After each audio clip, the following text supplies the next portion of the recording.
Hello everybody, hello guys, my name is Hussein and I wanna show you in this video how we can test normal or general diodes.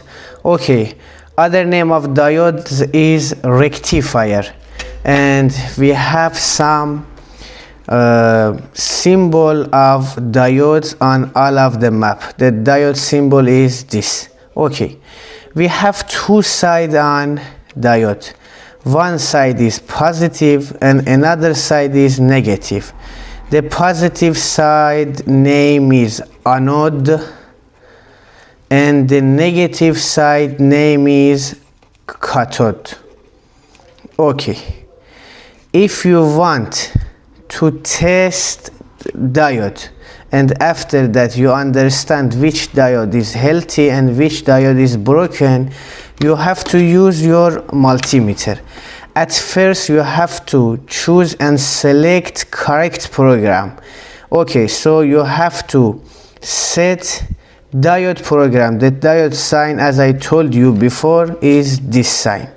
You have to put your multimeter selector on this mode. After that, when we decided to test some diode, we have to know these topics.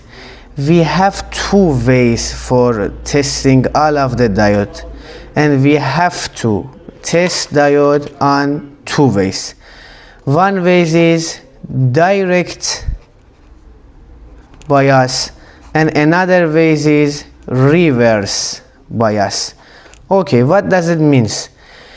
In direct bias, we put positive probe of multimeter on positive side of in diode and negative probe of multimeter on negative side of diode.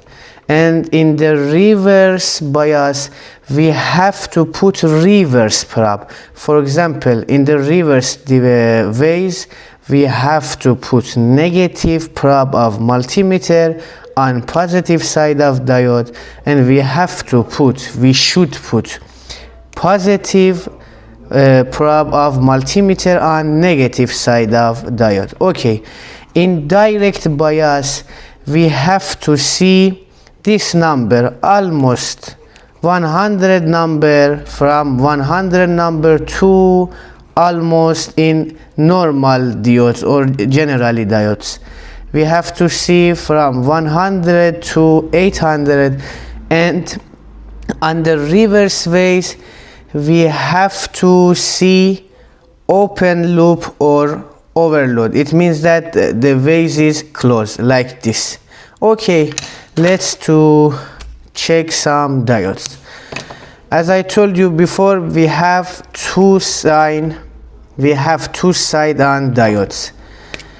In the real picture of diodes, we have this picture, and we have some white flag here. White flag is negative side and black part is positive side. At first I wanna check this diode from direct bias. It means that I have to put positive probe on positive side, negative probe on negative side. Okay, let's check it. Negative probe on negative side and positive probe on positive side. Okay, we have some number here, 564. This number is exactly middle of here. Exactly middle of here. Again, I want to check 563. Okay, 563. So about direct bias, this diode is okay, and we have to check the reverse bias to be sure about this diode. Okay, I will reverse it and I put negative probe on positive side, and I will put positive probe on negative side, and in this position I have to see open loop. Okay, so when we see open loop, we understand this diode is okay. For your understanding, and I wanna prevent any misunderstood, I wanna check another diode. This diode is 1N5408. Okay, again, direct bias and reverse bias. Exactly all of the diode in this box are healthy and okay, because all of the diode in this box is new diodes. Okay, in this video you understand how you can check all of the diodes and how we can measure it. Thanks for your support. See you on the next video.